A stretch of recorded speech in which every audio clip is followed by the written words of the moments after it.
History, where today 3 best friends tell you a story in history. I am Emily, and I am joined by Morgan, of course. And Hello. We have a very, very special guest today, Corey! Yay! Hello. Woo! Hello. Making her second appearance on the pod. Yeah. If you listen to our Halloween, that's what it was, Halloween episode from a few years ago. Few years ago. Yep. Go back to that one. We drug her back. Hopefully not quite kicking and screaming. Yeah. So, Corey, how are you, my dear lovely? I'm great. I love talking about Y2K. It's hilarious to me. I've worked in the government as a software engineer in the past, and in general, cybersecurity is my job. So this is a really funny phenomenon to me, and I'm really excited to hear Emily talk about it. Yes. You were literally the first person I thought of, because I went through all of this research, and I'm like, I don't understand details. I know who would. I got you. Thanks. You're the best. This is why Corey has the brain cell of the 3 of us constantly.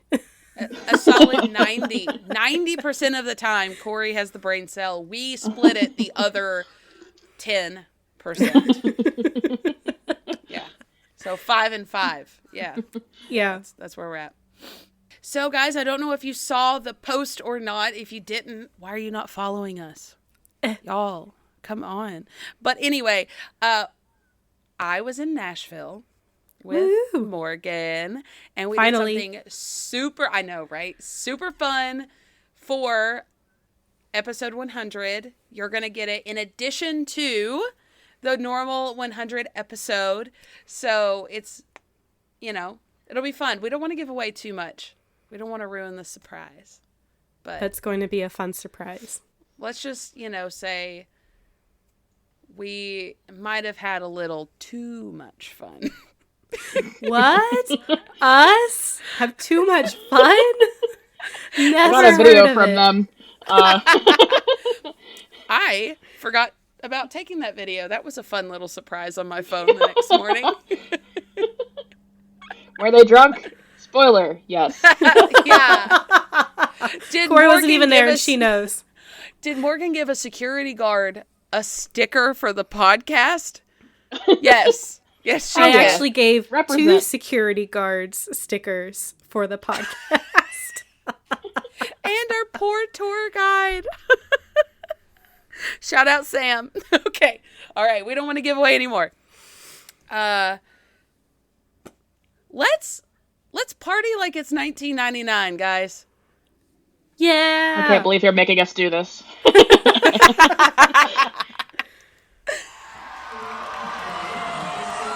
3 best friends are huddled around a TV on December 31st, 1999, waiting for the turn of the century.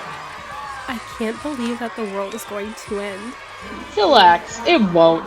But the news said... As if. Don't tell me you believe that. The government just wants you to think that it's ending, so when everyone panics, they have an excuse to take your land. Girl, you bugging? Whatever. That's why I brought my survival kit. You don't even have any land. You live in an apartment, and you drive a hoopty. And the news said planes are going to fall out of the sky. What does that have to do with the government? Eat my shorts. Oh, snap. The countdown started. 10, 9, 8, 7, 6, 5, 4, 3, 2, 1. Happy New Year! Booyah! See? Nothing happened. What am I gonna do with all this stuff then? I'm a bounce. Good luck getting rid of your doomsday stuff. Talk to the hands. Y2K is remembered for being a silly incident of mass hysteria over new technology and the changing of the times. But was there more to it? Also, Corey, you reading your lines is cracking me up. I was trying not to laugh the whole time. Just hearing that kind of stuff come out of your mouth. Like the government's going to take your land. It's gonna take your land! so funny. They're coming. They're coming. I made Corey be the exact opposite of who she really is in real Yes. life. Yes. Oh, that was cracking me up. Okay, guys. So Y2K. Woo. All right, I want to know baseline. Corey, you know more about it than normal. But Morgan, what do you know about Y2K? Like growing up, what was your experience thinking about Y2K? I didn't. I didn't think about it. I don't think I even learned about Y2K just in general as a concept until I was older, like maybe a preteen or teenager. Okay. But when it happened, I did not have a recollection of it. I don't think any of my family was really concerned about it. Like, no one talked about it from my memory. I was also only 6 at the time. Yeah. So, not even 6 yet. So, I don't know. But as I got older, I learned it was like a fear about, like, computers wouldn't know to change over to 2000 and not just 0. And if it did change to 0, the world would end, basically, was the fear at the time. That's kind of what I thought, too. Do you guys remember where you were at this new year? Probably asleep. I do. So my family, which is now also Emily's family, we went to Gatlinburg, Tennessee, and we were staying up late. They even let me stay up late. I think I was in like 1st grade. I don't remember. Yeah. And I remember watching it, like the fireworks over the city.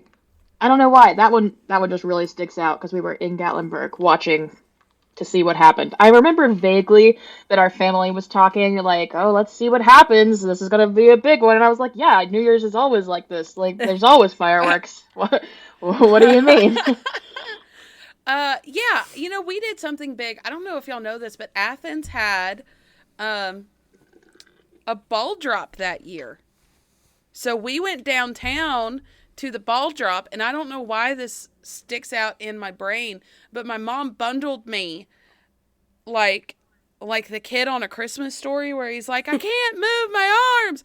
I had to go stand outside and wait for the rest of the family to get ready because I was sweating underneath, and I was just like, I don't even want to go out. And they're like, but it's 2000, so I had to go.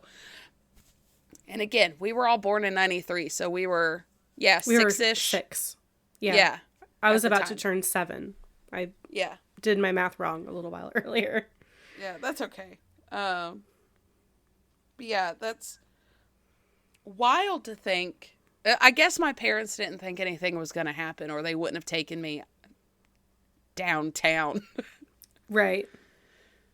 So I didn't really get to talk to any of our families about their experiences, but every time I've mentioned it growing up, they're just like, yeah, people went kind of nuts that year. I don't know. So for y'all that don't know, maybe there's some youngins out there that don't know, what is Y2K? What is this crazy thing we're talking about? So when did they start making computers for, like, not just the one, but, more accessible? In the 80s? Late 70s? I think so, yeah, around there. Okay. Like personal computers? Yeah, kind of personal, where they didn't take up, an entire room. I think it was in the 70s. If I'm remembering correctly. They didn't really see a lot of, like, more widespread use until the 80s. And my dad was, like, one of the first people I knew to have them in the 90s. Like, in Tennessee, it was, it took a little bit longer for adoption to outside the big cities.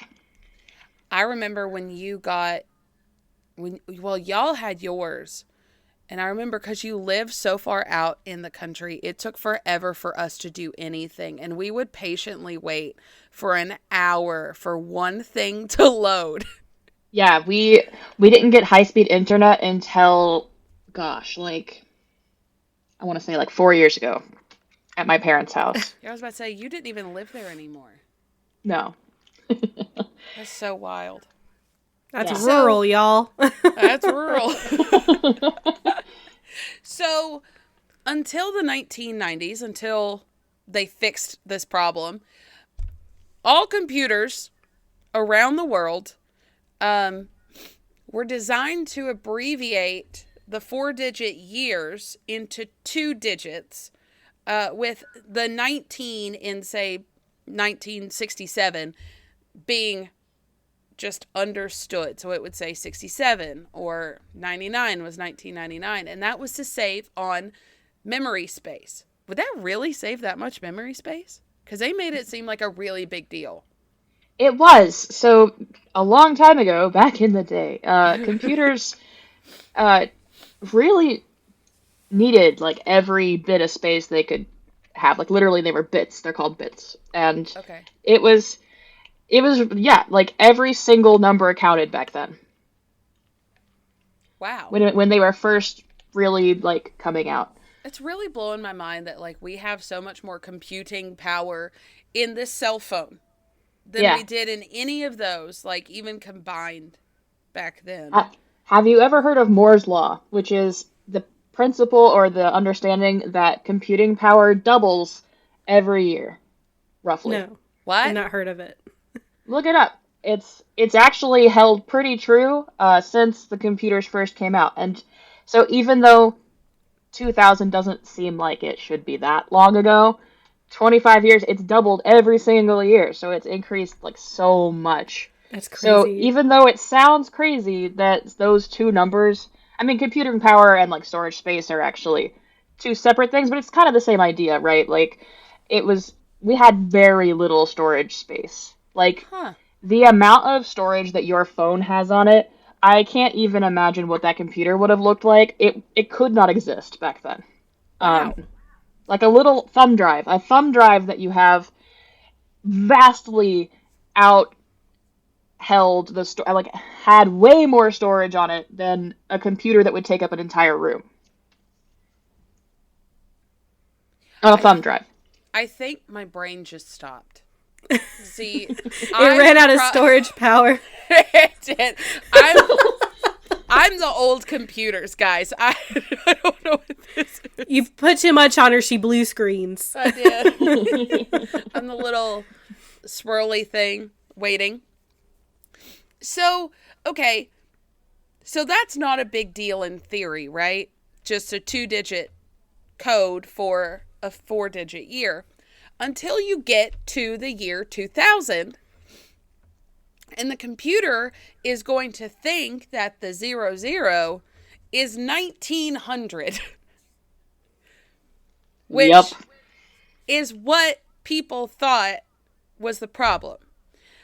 They thought that like as soon as the clock struck midnight, planes were gonna fall out of the sky and the bank like vaults would open and everyone would lose all the data, air traffic control, all banking, missiles would start going off, nuclear plants would, melt down. And I wish that I was exaggerating, but I'm not. I mean, guys, I do have some pictures. Let's see. This first one's from October of 1999. I can't stress how early this started. I mean, probably in the mid 90s, around 95, 96, the conversation started happening with this. And you'll see, it just snowballed. People started panicking more and more that this was going to happen. Corey, I know we mentioned it earlier off air, but like, realistically, now, hindsight's 2020, what would actually happen if they hadn't done anything to these computers? It's hard to say exactly what would have happened because back then we didn't rely on computers for every single facet of society like we do right now. Yeah.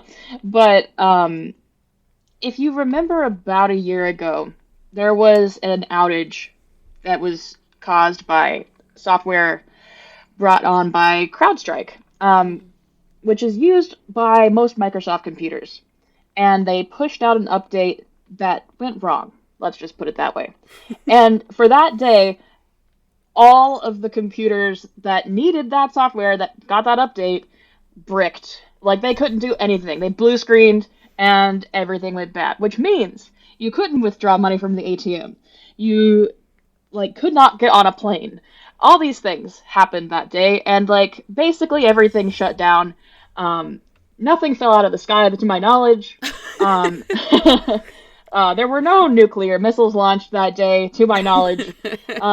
You know, it was all very reasonable shutdowns. It was just new things could not be processed and new things couldn't happen. Right. And this is an especially memorable day to me because that happened to be the exact day that I was flying out to Hawaii to get married. Which not is important at all. And it was crazy. Like, we talked to them and we were like, we really need to get on this plane. Like, we really need to get on a plane. You can't cancel all the flights. I mean, we didn't tell them that. Like, they can, and they did. But they did cancel every flight. But we got on one from Newark, because I live up in New Jersey, and we got on a flight from Newark to LA that was still going, just because it was closer to Hawaii. And then we got to we got to LA, and that flight was canceled going to Hawaii. And then I jumped on, like, another plane, and then another plane finally got us to Hawaii, but, like, my husband basically had to beg the baggage claim people to give us our bags. And let me paint a picture for you. The airport was filled with bags like I have never seen it. Like, they had giant swaths, like entire rooms filled with people's bags that had gotten to the airport, or, like, they got on a plane and the bags didn't go the place where they were supposed to. Like, count so much lost baggage that day. And they went and they found our bags because it had my wedding dress in it.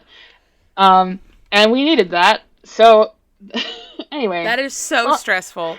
I cannot imagine the aneurysm I would have popped.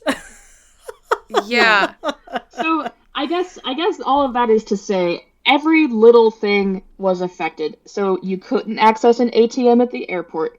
Your bags didn't know where to go because now they rely on computers.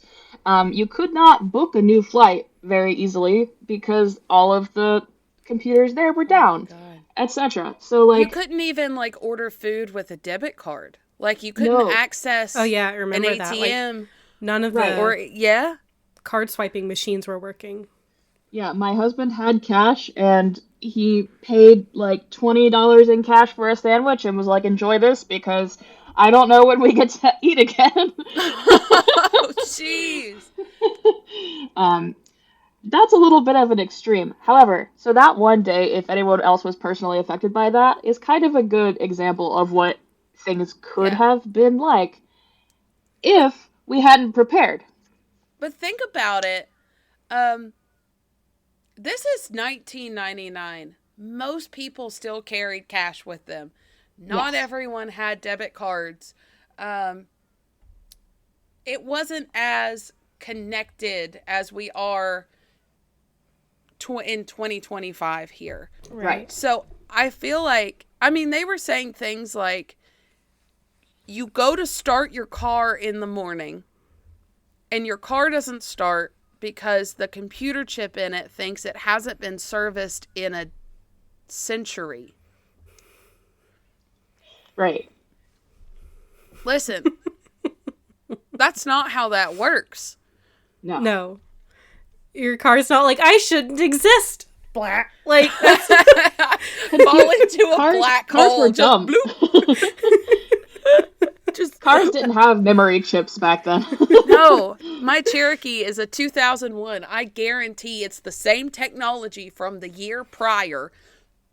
It doesn't give a shit about anything. Like, that thing just starts when I ask it to. It's not asking questions. It's just doing the thing. Yeah. So all of that is to say, I guess, I think it would have definitely had an impact on things that were using computers at the time, but it wouldn't have even been as bad as the day that we remember from, like, just last year. Right. So, knowing what we know now, let's take that and hop back into crazy land of 1999. And really more like 1997 is kind of when this story kind of gets rolling. Some people really thought, and I don't know what kind of mentality this was, that just the magic of the year 2000 is what was going to make everything crash. It wasn't like a bug.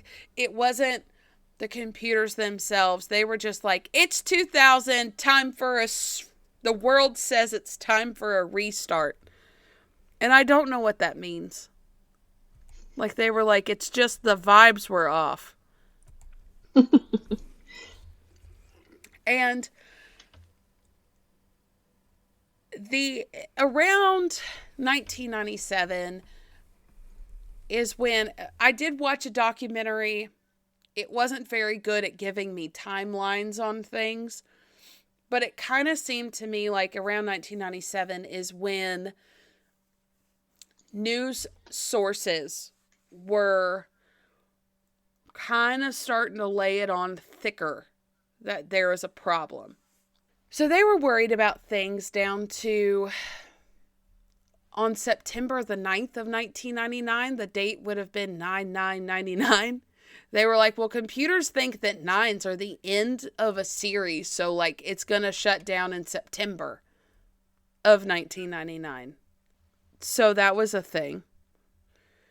And they were like, well, if one computer misreads, they're all connected, so they're all going to misread. Which is, I don't think that's how that works. No. I don't think there's a hive mind of computers. Yeah, I mean, sort of, but not then. No, but they kept showing like these cute little. This documentary was such a vibe. It was just looking at the early 2000s millennium computer programming, like people doing their things. Like it was very, I don't even know how to describe it, but y'all know the like aesthetic of the early 2000s computer scene. Mm-hmm. It was very, I don't know. Pixelated, almost kind of alien, super futuristic, like how the 50s thought the future was, but in the early 2000s version of that. Yeah. That's kind of what I think of it. I forgot where I was going with that. I just got really deep into the vibe. It was really cool. It was a cool... Oh, that's where I was. But it had, like, this diagram of, like, this one computer.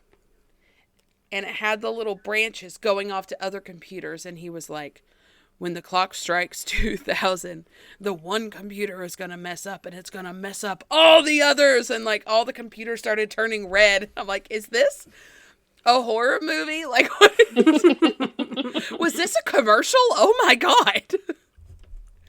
But you can see how, like, the scare tactics started so early, and they started a little bit more subtle, and then news anchors were saying, oh, is this going to be a problem? Is this going to be... And then it started going and going.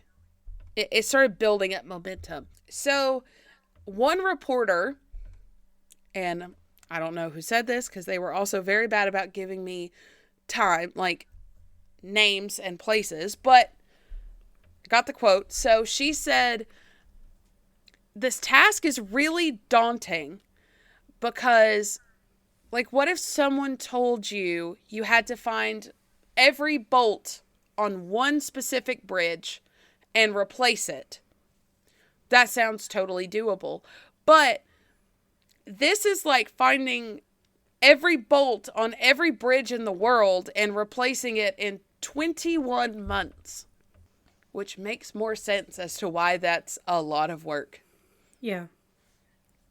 Do you still have to go in and do things one at a time? Like when you're programming? Uh, so that's so I wouldn't say one at a time, um, in the same sense, because now things are just put together differently. They're Okay. architected differently altogether.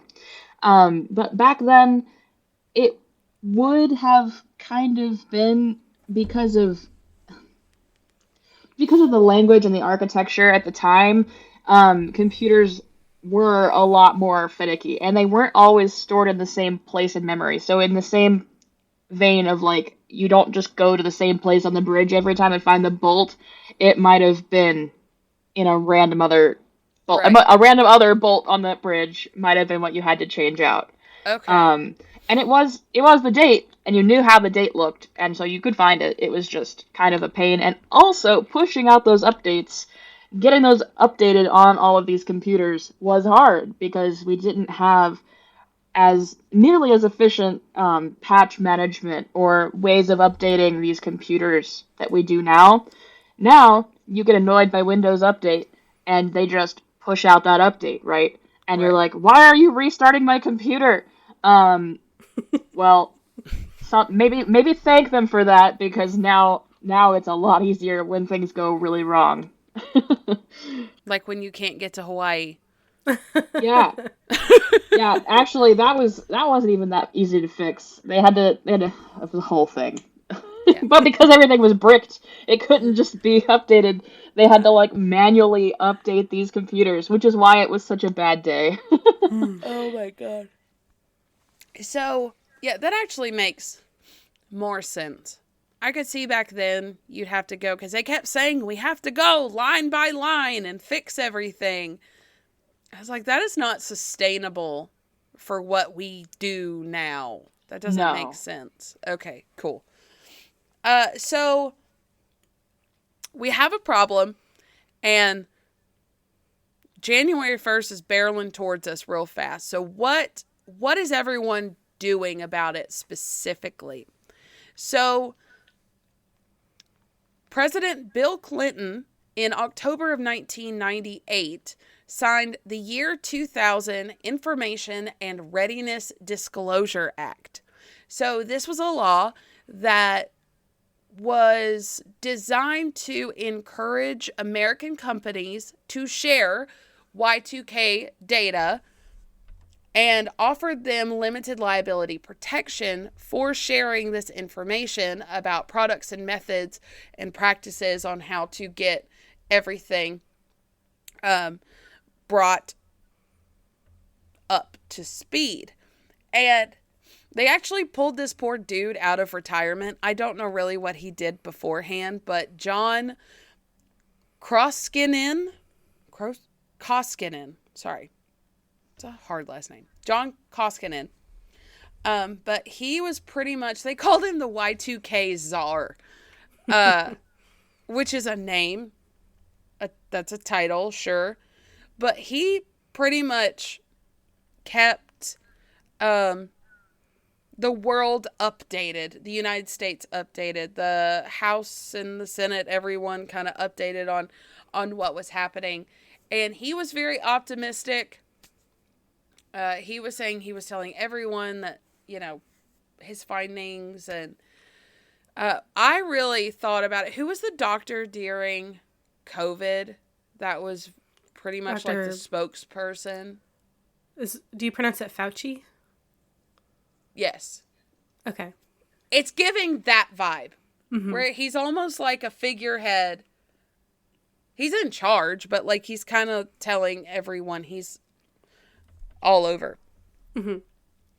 And celebrities started chiming in. So Leonard Nimoy actually had like a whole video that I do highly suggest you looking up. If I can find the link to the video. He's so young. All of these celebrities young were really freaking me out. Like Neil deGrasse Tyson, the Backstreet Boys, like Buster Rhymes had some shit to say about it. They were perfectly qualified. All perfectly qualified.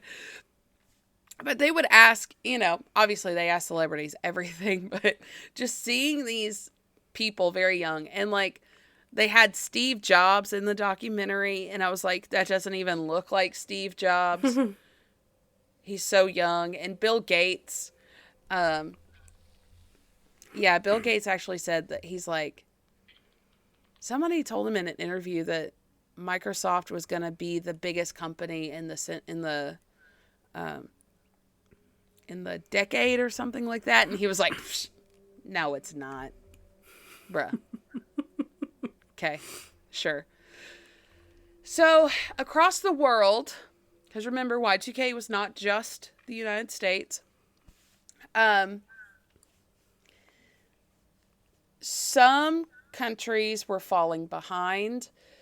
The British government announced that its owned armed forces were going to be prepared in time. Like, maybe you should worry about the computers and not the armed forces, but okie dokie. But they were really, everyone around the world was really preparing for the entire world to just shut down, and we're in the dark ages again. Mm-hmm. And an estimated $300 billion was spent, half of that being in the United States, to upgrade computers. That's crazy to think about. I would hate to know how much it would cost to upgrade everything now. Oh, God. All the money on the earth. Yeah. And probably some imaginary money. Yeah, we wouldn't have enough money. Because think about it. Personally, due to work and personal reasons, I have 2 laptops, 2 phones, and an iPad. I'm just one person with 5 things. It's crazy. You said it was 3 billion? Yeah, 300 billion. Or 300 billion. Oh, God. Yeah. I'm doing the how much that would be in today's money. Oh, yes. God. I'm scared. No, that's 300,000. Oh, my God. I don't even know if I can read this number. Okay. Over $500 billion. Oh? Over $572 billion. That's a lot of money. Wow. So, even though the government is obviously doing stuff about it, and this is about late 1998 we're kind of looking at now, most experts were saying that they thought the government and the state and local, like everybody in the government, was falling behind. And they were getting kind of worried. So again, there's another layer to your snowball. If you don't think that the government is taking it seriously from the public's eye, they start to panic. Mm-hmm. And we had kind of a mixed bag of emotions. So some people thought it was a hoax started by those darn computer programmers. I'm trying to imagine what they thought that the programmers were getting out of it. Like, we're going to trick all the people that the computers will shut down. Like, what's the motive there? I don't know. I couldn't figure it out, Corey. Chaos. Do you have any nefarious ideals that you want to shut down the whole world for? I mean, it sounds like a good bit, but I don't know. Have you ever tried to get that many people to like collude on the same idea? Like, hey guys, we're really gonna troll the whole world. It's gonna be great, trust me. Like, there's no way you could get that many people to work together on that. I can't even get my kids to put their damn shoes on, let alone get hundreds of thousands of people in on one funny little ha-ha hoax. Maybe you could now if you made it into a TikTok dance. I don't know. Maybe. Y2K TikTok dance. Wonder what that would have looked like. Lots of computers turning red in the background. Mm-hmm. Glitching out. Yeah. And you gotta Nobody sees this. Thank God. Um, You missed her dance moves, you guys. You're welcome for She's very making sure you talented. miss them. Yes. So, a dude named Peter DeJager. Some people call them different things. DeJager is one. I don't know which one it is. Okay, so we're going to roll with it. I'll get into him in a second, but he said the vast majority of people have absolutely no clue how computers work. Present. Also present. So when someone comes along and says, look, we have a problem involving a 2-digit year rather than a 4-digit year, their eyes start to glaze over. Still Yes. present. Same. So, who is Mr. DeJager? Yager. I'll pick one. He called himself the computer age Paul Revere. So we have the Tsar of computers and computer age Paul Revere. Yes. So he would travel and give talks about Y2K, saying the zeros are coming. That's pretty funny. The zeros honestly. are coming. The zeros are coming. I wish I had thought of this when I was 6. I know, right? That would have been I great. know. You probably fun. could have fixed their computers. It wouldn't surprise me. So he had a hat and it said 01 and then like the dash, like a date, 01. And then it said 00, like OHOH. So it was like 010100. And I giggled. I'm like, dude, you made a whole hat. Like a big old trucker hat. It's cute. I do have a picture of him at the very bottom in his cute little hat. Apparently he has a podcast now, but I will get into him a little bit more. So he was an operator at IBM starting in 1977. And according to him, he noticed that they used the 2-digit system. And, you know, he's a young operator, so you can only do so much. And management was like, don't worry about it. That's not for another 23 years. Everything's fine. So he was like, cool. But then he saw the show Connections with James Burke. And on the episode called The Trigger Effect, they portrayed how one power outage made this like entire half of New York out. And he was like, that could happen when we rotate over into 2000. So I really think he started around 1989. He started telling people that this was a problem, and it finally started catching traction around, the mid 90s. And I mean, he was going around and these speeches, he was very well spoken. I'm sure he still is on his podcast. I think I have it written down at the bottom. I did not listen to it, but, and he was not the only one doing this either. There were tons of people going out, and, Paul revering it out there. He just happened to be a very charismatic person, and the media tends to latch on to those people. Yeah, when you're charismatic, the news is like, money and views and clicks. Let me talk to you. Yes. He was, and I'm not going to say whether this was good or bad, he had a website back then that was selling books and other survival things. So was there maybe a little conflict of interest? He says there wasn't. He's not making a living telling them the truth, or he's just telling them the truth, not trying to scare people. There was an interview where, I don't know who was interviewing him, but they were giving him hell, and he's just like, I have to pay to live somehow. He's traveling, it costs money, whatever. So some people went that hardcore into telling the world about what was going on and how we need to start fixing it now so it doesn't turn into a problem.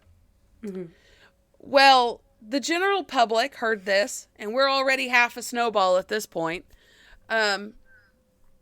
So other people just started kind of doubling down on the panicking part. So they started community preparedness groups where they would learn how to work with each other and cultivate community.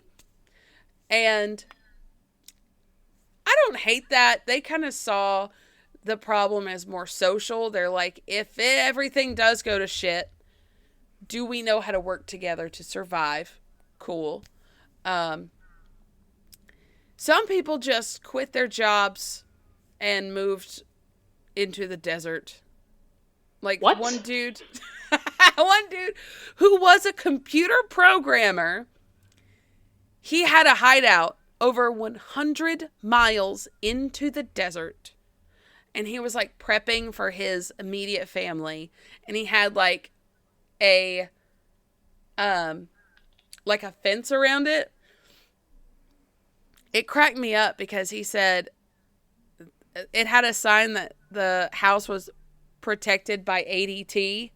And I was like, that's a computer. Sir, they use computers for their company. You know that. You're a programmer, my man. Yeah, but he was just like, I don't know. Everyone's going to be crazy and looting, and I'd rather just be out here. So, like, I guess good for you, dude. Fair. There were, like, checklists and countdowns online. I mean, in the newspapers, there were checklists of, like, do you have this? Do you have that? Do you have batteries and food stockpiled and in newspapers? And one lady spoke to her congressmen and mayors, and this was probably in the early 90s where they weren't taking it as seriously. Not computer programmers, the normal average people. And apparently she got laughed at for being concerned. So she sold her business and became a farmer instead. And she said... That's such a mood. It's such a mood. And she said, quote, "It wouldn't be easy for us financially if Y2K doesn't happen because we sold all our assets. But it's more important for us to have the cash now and put it into our preparations." Oof. And she seemed like the sweetest lady who probably got so fucked after it didn't happen. Yeah, but that's what I was thinking. Like, she prepared for the digital apocalypse. Like, but then, like, what do you do when it doesn't happen? You know? Yeah. Like, that just reminds me, not really related to Y2K or even the CrowdStrike, but I remember in 2012 when, like, the Mayan calendar ended or whatever. Yes. And everyone was like, the apocalypse is going to happen in 2012. And people were legit, like, prepping for the apocalypse. And, like this woman, like, selling everything they own because they were like, we are not going to exist tomorrow. Like, I'm going to use what I have today. And it just... Like, I can't imagine being so convinced of something happening that I get rid of everything that I own. Yeah.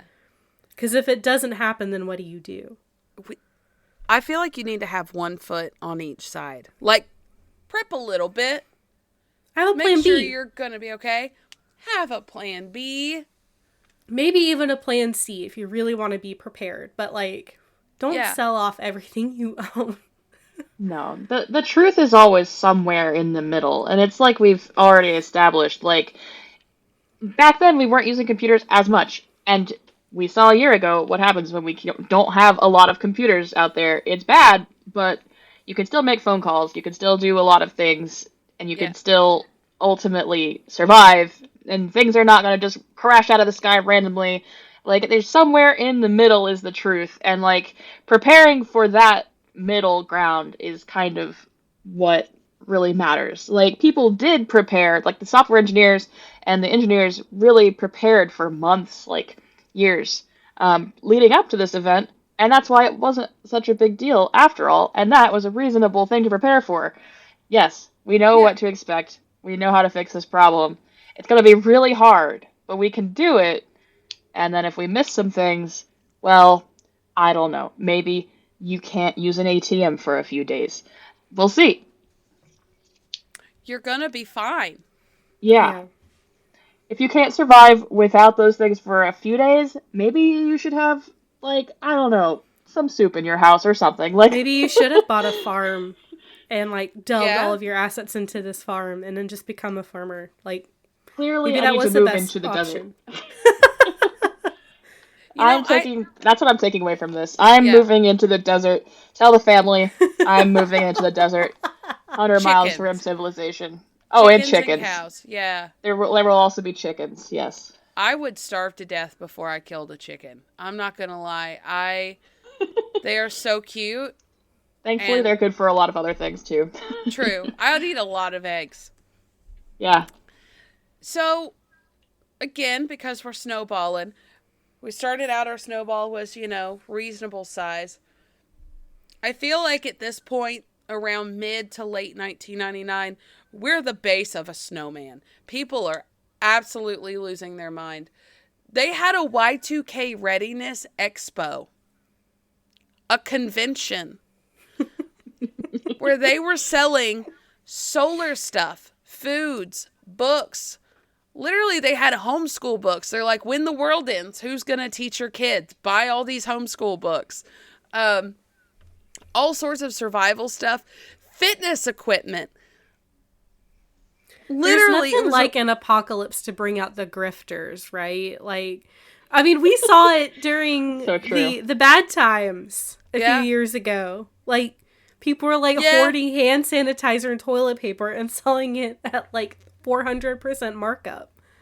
Well, I mean, the sign literally said, humans don't change, because you're right. The sign said, "Are you physically ready?"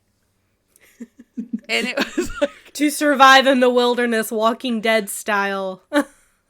What did you think was going to happen? Where are they running to? Like, the desert. Calm down. They can't drive their cars. They gotta run to the desert. They had blowguns for sale. Like, blowguns. Hunting all that wildlife. And gas masks. I don't understand. What did you think was going to happen? And then there's a dude like John Truckman. Sorry, these names are so bad. Not bad. Hard. Just hard for me. Okay. So, John Truckman, him and his brother started the Militia of Montana. And they did start this militia for other purposes a few years prior. In 1994, the little acronym they kept using was MOM. So, MOM received significant assistance from self-styled analyst Robert Fletcher. Thanks, Mom. So,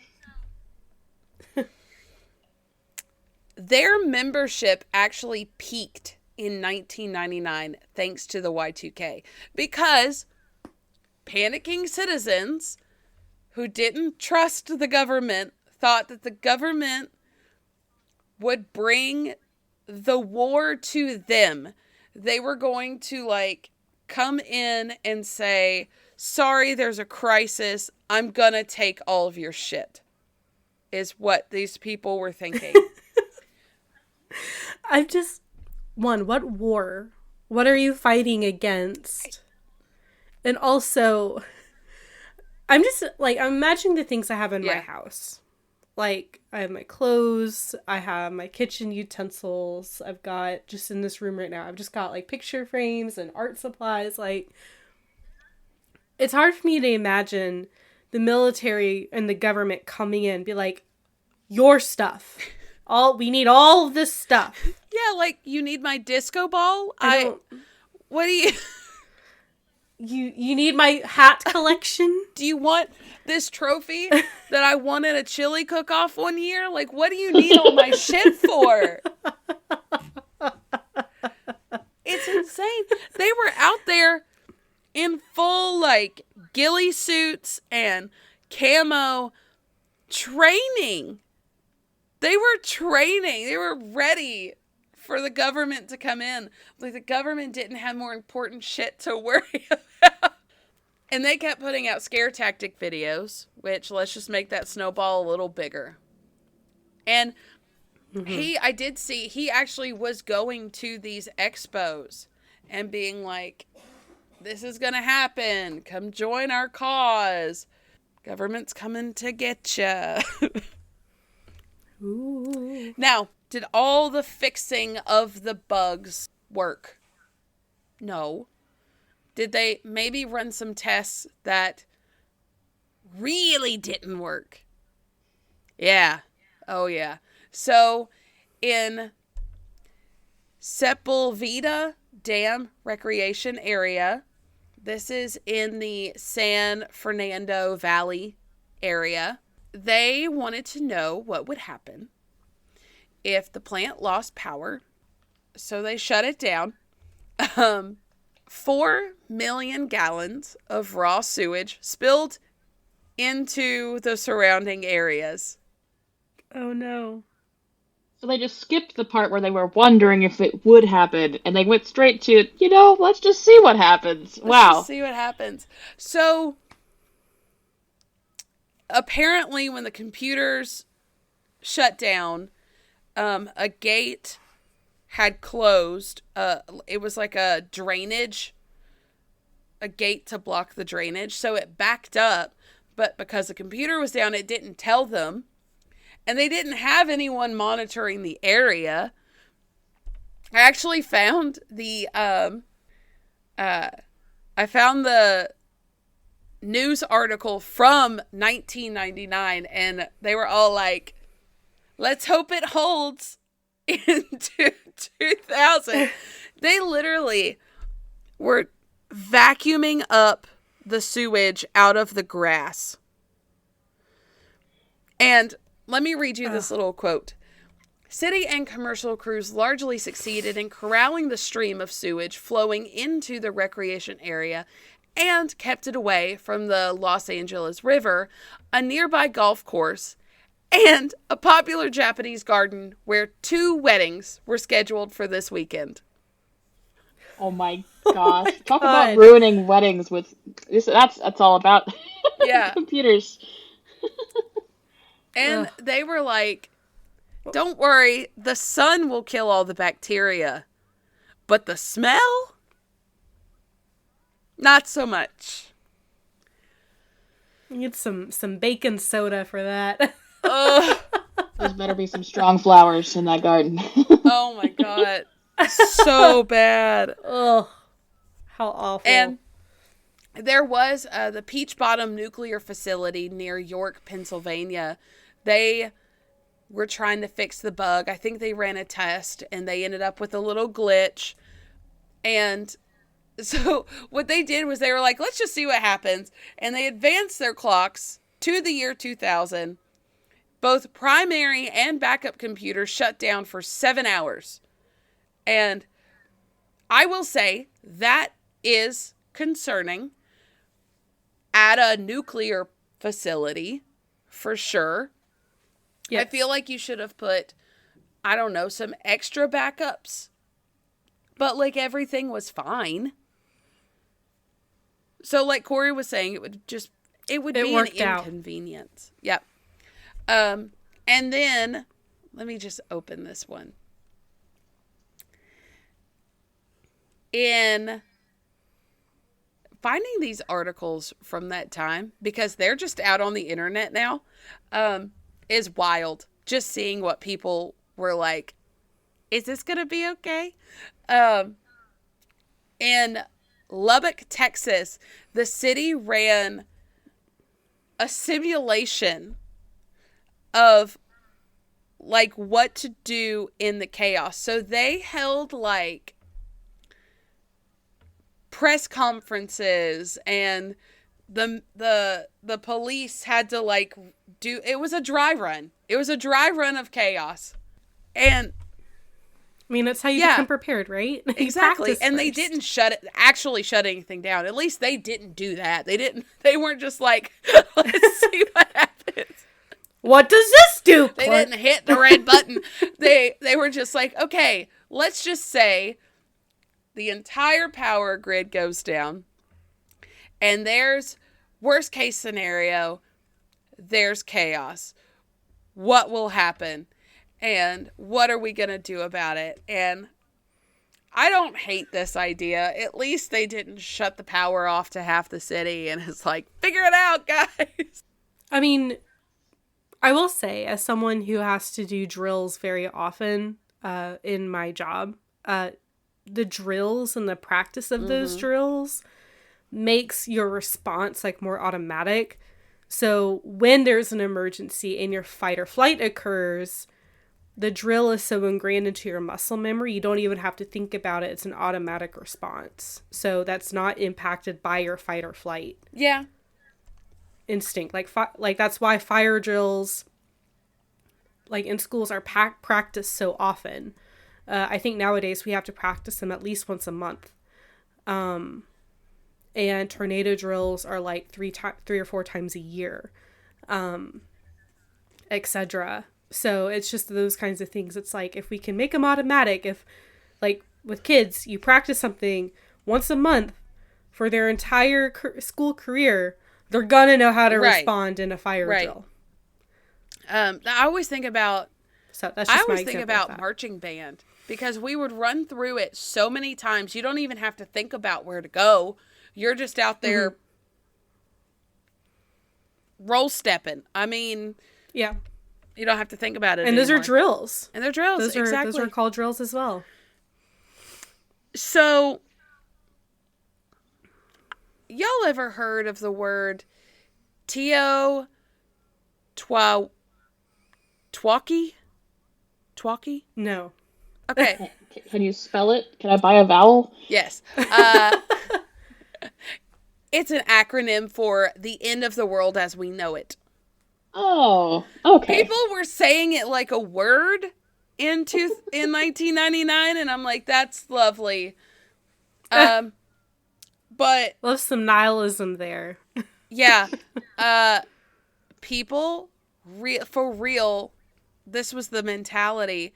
And I do have a picture of the Times like cover, literally like the Time magazine, the end of the world, apocalypse. And it's literally Jesus with a sign on his back holding a cross. Yeah, I saw that in your list of pictures. Yes. And that's one of the more bizarre pictures I've ever seen. Okay, I'm going to say this as best as I can. There are extremists in every religion, in every facet of everyone ever. There's people that swing all ways. The very extreme Christians, they were preaching that Christ was coming back at Y2K. And I did see like this one guy put out an emergency broadcast saying that Satan was taking control of the electricity.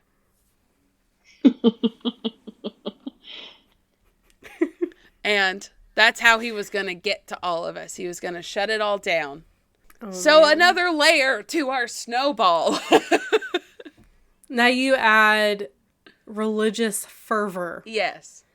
And people, again, I'm not saying this is all Christians, not. but I feel like there's a group of people who identify as Christians that are just constantly ready for the apocalypse and for the end times. Like, they are constantly prepared for it. They're always saying, this is the new end times, this is the new end times, this is the new end times. Like, they are just like, it's any day now. Yeah. It's any day. You know what I mean? Yeah, absolutely. And that was that very small demographic of people that thought that. I did see this one mom that was like, my son, all he does is play video games for 10 hours a day. And I think this, I think Y2K is going to be good for him because then he won't be able to do it anymore. Ma'am, you're the adult. Like, tell him he has a time limit. Like, you can tell him to get off his video game. You can't. And you can enforce that as his parent. You can tell him no. Jeez. Goodness. So, in the wee bits of December of 99, they were out there doing just some wild shit. Like, gun sales spiked. Like, 20%. Wow. I don't know. I guess I can rationalize, like, that thought process, but I'm like, why? And I know why, but my first thought is like, why? Apparently. And I think either late 1998 or somewhere in 1999, they made a Y2K, the movie. It's too soon. Literally the entire movie was Y2K actually happening. They did that exact same shit with the movie 2012. Do you remember? Vaguely, like, why? Literally in the trailer for the movie, they were like, you have to keep reminding yourself that it's not real life. And it's like, you're scaring people. Stop. Wild. They did the exact same thing before, like, the 2012 quote-unquote apocalypse. They made a movie about, like, cataclysmic apocalypse. Like, the earth was... I never saw the movie. I only saw bits and pieces of it. But, like, the earth was literally disintegrating, essentially. And, like, the oceans were rising. And, like, just... people were just... dying by the millions in that movie. It's like, okay. Some people are going to look at this like a documentary. Would you please stop? They won't be safe in their desert bunker. Oh my God. You're making them lose hope. There were a lot of people in New York that were saying that they needed to cancel the, like, yearly thing. The ball drop? Yeah, the ball drop. Yes, they were. Sorry, my nose started to not work again. Yeah, they were like, you have to cancel it. And the mayor is like, I'm not canceling the fucking ball drop, guys. It's the biggest one in our lifetime. Like, I'm not doing that. Right. It's a new millennium. Like, that only happens once every 1,000 years, you guys. Yeah, and people have bought tickets, like, so far in advance for this, and... Yeah. There's no way they're canceling that now. Yeah, even if the apocalypse happens, we're gonna be at the ball drop, and it's gonna happen. Yeah. Like, whether they cancel it or not, those people would still be out in the streets for 12 hours. Like, right. That's not gonna change. Listen, even if you think you're gonna die immediately, wouldn't you want to do it having fun? Some people do think that way. Yeah. I mean, we're gonna party like it's 1999. I have a fun fact about that song later, but anyway. So, John Kozanin, the czar, the night of December 31st, in the wee last hours of the day, boarded an airplane, for New York City. And he did that so he would be in the air when it changed over. And he only did that to tell people that everything was going to be fine and that the planes are not going to fall out of the sky. And the documentary at this point stopped giving me information and just started giving me clips of people during this day. And also, it I was have a really random wild thought. Like, the thing about planes falling out of the sky... Sorry, that's just a super random thought I had to get out. The computers aren't really what make the plane fly. Like, the plane flies because of aerodynamics. Like, the first planes flew without a computer. We talked about it. They were made of wood and canvas. And they were flying for miles at, like, thousands of feet of elevation. And computers may help now to, like, land the plane, like, in that process. But pilots still know how to land it without that, like, help. Right. They know how to... they are trained for. The plane isn't just going to go, oh no, I don't exist anymore because it's 1900, and then just plummet. Exactly. So, this was really cool to me. So they played, do they still do this? They played they kind of follow the different countries and played their celebrations from, like, as they changed over. So they kind of started in the New Zealand area and you were getting, like, clips. Why are all the other countries, like, way cooler? They have, like, performers doing native to them dances and, like, performances and stuff. And we're just out here, like, drinking. Maybe you're watching the wrong party. Maybe I am. There's some fun ones that do happen because the United States has so many different time zones just in one country. So we do, if you, like, stay on afterwards, which I don't think you do. You can watch the one in New Orleans. You can watch the ones all the way over to Hawaii. I'm sure they do some cool stuff over in Hawaii. I should do that this year. I mean, you'd be up for a really long time if you're waiting for Hawaii. But watch it the next day on YouTube or something. Yeah, I could just Google it. So, time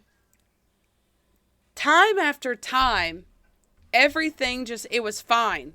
It was like every hour, it was like a sigh of relief. Like, this one's fine, this one's fine, this one's fine. And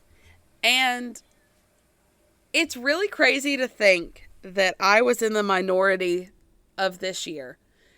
It was estimated that 72% of people stayed home that year. Oh, wow. Instead of going out, which is a huge number. That's crazy. 72%. So now I'm thinking my family was either really progressive or really crazy. So who can say which one? Both. Yeah, both. Yeah. So, it was really cute. They showed a lot of clips of home videos, and one kid, they were like, the world didn't end. What's your New Year's resolution? And he was like, collect all 100 Pokemon cards. Yeah, my man. Yeah. And then one teenage girl in her teenage angst was like, there is nothing I want more right now than the entire world to explode. And then there was, like, one drunk teenager going, Happy New Year, dude. And then, like, one couple was, like, probably who would have been our parents' ages, us back then. They were rolling around in confetti, and you can hear their son with the video recorder going, ew, guys, stop. Oh my God. That's funny.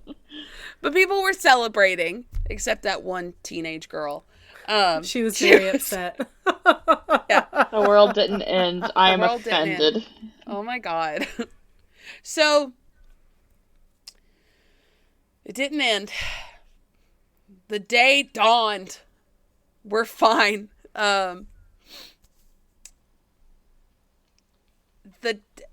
this was all followed by accusations that everything was greatly exaggerated from the beginning.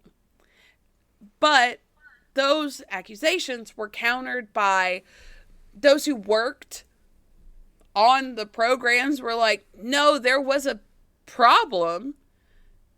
Y'all probably exaggerated it a bit, but we fixed it. That started talking about demon electricity and planes falling out of the sky and the having to go to the desert. Like, that was you guys. Yeah.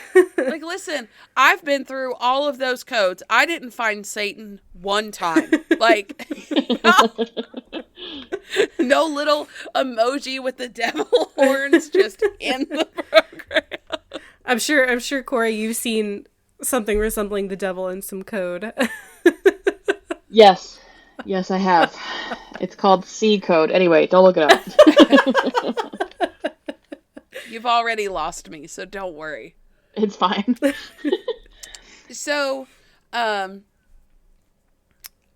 Sappho, a professor at Stanford, said, quote, "The Y2K crisis didn't happen precisely because people started preparing for it over a decade in advance. And the general public, who was busy stocking up on supplies and stuff, just didn't have a sense that the programmers were on the job." Which is so accurate. Yeah. Yeah, there's a lot of unsung heroes and engineers. Like, first of all, engineers don't like talking to people. I know, because I am one. And they're really bad at talking about the things that they have done in ways that people can understand. And that is a perpetual problem in computers, especially. So I know personally several people in the Department of Defense who did work on prepping for this in the way that mattered, which was fixing these computer codes, fixing the computers, like getting these into a place where we would roll over to 2000 and everything would work out fine. But it took them years, you know? So, like, Yeah. At the end of the day, if you don't know about it, you have no idea what was supposed to happen anyway. People are saying all kinds of crazy stuff, and you do not sit in a computer lab with these people and watch them scream at computers for who knows how long. So how would you know? How would you know what they've done? How would you know what would have happened? You don't. You just gotta trust that engineers or the government and their engineers have been doing work all this time. And a lot of people don't. And I get it. I do. It's just very funny. Yes. Actually, one person said that if Y2K taught us anything, it's that we are very dependent on people that we don't know. We don't know. And we're very dependent on y'all. So, good job. Yes. And also, one person said the inherent conundrum of the Y2K debate is that those on both ends of the spectrum, from the people who were saying it was doomsday to people who were saying it was nothing, because of the outcome, can prove their predictions correctly. So, it's not self-fulfilling prophecy, but it's like confirmation bias. Yeah. Yeah. Yep. I sounded really smart there for a second. Look at that. Look at you. I'm surprised I remember confirmation bias. Okay, so Koskinen, he was on that flight, right? 20 years later, he said that he felt a very high degree in confidence only because he knew the steps that had been taken. He said, quote, "If nobody had done anything, I wouldn't have gotten on that flight." Exactly. That's the whole point of it. That's the whole thing. So that's it. I've got a couple little fun facts. So Peter DeJager does host the podcast Y2K and Autobiography. If anybody would like to go check him out, I have not listened to it yet. The song 1999 by Prince and the Revolutions. You know who that song, right? Yes. We're gonna party like it's 1999. 1999. Was not about Y2K. It came out in 1982 and has the right vibes, but it was more about like kind of the Cold War and just a general apocalypse. It's just that 1999 sounded cooler. Like it just fit the vibe better. Mm-hmm. And it's like the turn of the millennium, you know, it's a big, big thing, so. But it fits perfectly. Yeah. I don't think Party Like It's 1972 would have like the same beat to it, you know. There's like what happened in 72, but like 99, yeah, the world's ending. Let's just. But ironically, wouldn't that be partying like we got through to the other side of the world ending, and now it's 1999 and the Cold War is over? Like, isn't that kind of what it's saying? I don't know, because in the song, he's talking about an apocalypse scene, like the sky's purple, people running around. I need to listen to the lyrics of this. I have not listened to this song in so long. You really do. But no, he's pretty much singing about just dancing into an apocalypse, because what the fuck else are you gonna do? Yeah. And one more fun fact. I don't know if y'all know this, but the lady who coined the term bug was Grace Hopper. Yeah, Corey knows. And Corey knows. She was assigned to the first ever computer. Listening to an interview with her is hilarious, because they were like, so, did you know a lot about computers? How did you get assigned to one? And she was like, no, that was the first one. Like, I didn't know anything about it. Duh. They didn't exist. But anyway, she was on the team that kind of coined the term bug, because they found a moth in a relay, literally taped it into a book, and was like, first actual bug found. Because everything needs logged, damn it. But she was interviewed and had some very profound things to say about Y2K. And she said, people are scared of computers like people used to be scared of telephones. Some wouldn't go near them. Some thought that gaslight was safe, but electric wasn't. We've always gone through this with every change.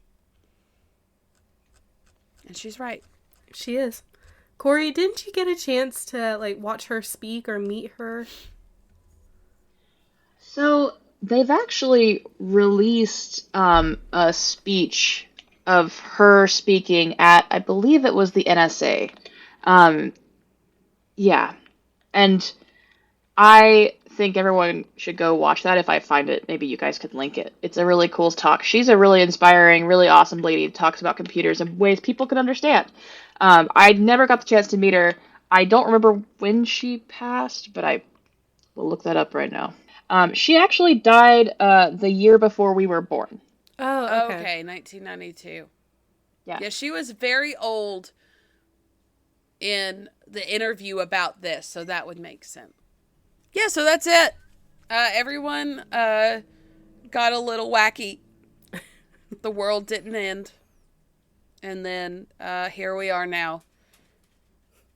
To the chagrin of that one teenage girl that really wanted it to explode. She's probably out there somewhere still mad about it. She's like, man, I wish the world would have... She's gone through like 3 apocalyptic events right by now, and the world still hasn't ended. She's like, when is it going to explode now? Oh my God, seriously. Did you know, and I might listen to too many paranormal podcasts. I'm going to say this. What I'm about to say is going to get a little weird. Some people think that the world did end in 2012, but now we live in an alternate reality. And that's how the Mandela effect came around. Because like how everyone thinks we live in a simulation. Like, yes. Yeah. This is the Matrix. It used to be Berenstain Bears. Now it's Berenstain Bears. What? Or the fact that the Fruit of the Loom logo has never had a cornucopia. I do feel like it should have, but it's probably just brains being bad. I Mine's was notoriously bad. I was convinced. I saw it in like a listicle or something. It's like 10 examples of the Mandela effect, and one was the fruit of the loom cornucopia. And I was like, oh yeah, it has a cornucopia. And then I could not find any evidence of it ever existing. And I was like, I know it existed. They must have just wiped every instance of it occurring on the internet. I swear it did. See, you're not crazy. I think it's just, I don't know, weird marketing that they don't want the old logo out there, or I don't know what, but I think it's just brains are weird. I mean, I even watched like ads from the 70s, and they don't look like they've been retouched, and there's no cornucopia. So Mandela effect is weird, man. Woo. And the fact that so many people are like, yes, it definitely had a cornucopia, and the Fruit of the Loom company is like, we've never had a cornucopia. Like, it doesn't bother us. Like, if we did, we would tell you, but we've never had one on our logo. Huh. That's so funny. Ooh. It sounds like we have a collective conscious. Again, too many paranormal podcasts. Because we're in the Matrix. Sorry, guys. We are. We're all hooked up to the same data server. I promise I don't believe everything. I just know about it. Sorry. Okay. Well, this was fun, Corey. Thank you for being here. Yes, thank you. You explained everything so well. Like, I actually understood everything that you were talking about for the most part. Yes. Thank you. I tried not to do anything technical today. I don't want to hurt anyone. You definitely would have hurt us. So thank you. Yeah. We would have been like in an electric chair, just like, stop! I would have been transported to the time I tried to take Intro to C++ in college, and I would have just like had a stroke or something. Yeah. That is a normal reaction to C++. Please don't at me. If we have any programmers, like, please don't at me. I don't want to talk about this. Yeah, I have a hard enough time with Excel, so we're just not. That's fair, though. Excel is a different beast. Excel is hard. It's weird. I always have to look things up, like, how do I make an equation in Excel? Copy, paste. Not according to Nick. I swear he makes Excel spreadsheets for funsies. Like, he made one once to figure out if he wanted to buy a truck and a car to save on gas, or just a truck and drive it every day. He made a whole spreadsheet. We ended up with 2 vehicles. It was more economical, and I am thankful for that. I'm not complaining. It's just, I would have never. I don't know. Okay, so let's get into socials. If you like this, you can find us, our beautiful faces, on Facebook, Ill-Equipped History Podcast Group and page, Instagram, at Ill-Equipped History, TikTok, at Ill-Equipped History. Had to think about it for a second. I did. Gmail, Ill-Equippedhistory at gmail.com. and Patreon. Patreon.com/Ill-Equippedhistory. Check out our bonus episodes. $5, you get stickers and bonus content. We just did, for Barbie. March, we just did the history of Barbie. That was super fun and interesting. Wow. Crazy. Yeah. If you don't know who Jack Ryan is, you will if you listen. Yeah. I didn't know who Jack Ryan was until Emily told me. So, find out the history of Barbie and learn more about Ruth Handler and Jack Ryan. Well, if it's the end of the world as we know it, I don't know, maybe don't blame Satan and the electricity. Reasonably prepare. Don't sell everything you own. It's okay. And if the apocalypse does happen, like, now you still have all your stuff. So, Yeah. it's okay. And if you're going to move somewhere, maybe not the desert. I feel Yeah, like maybe move there's somewhere with like fertile land or something. water at a minimum. I mean, Yeah. Desert's probably one of the worst places to move to in an apocalypse. yeah. Make good choices, guys. Look out for each other. Yeah. Yeah.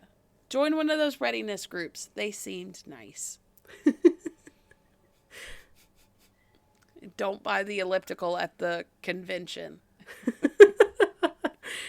Telling you to get fit for the apocalypse. Yeah.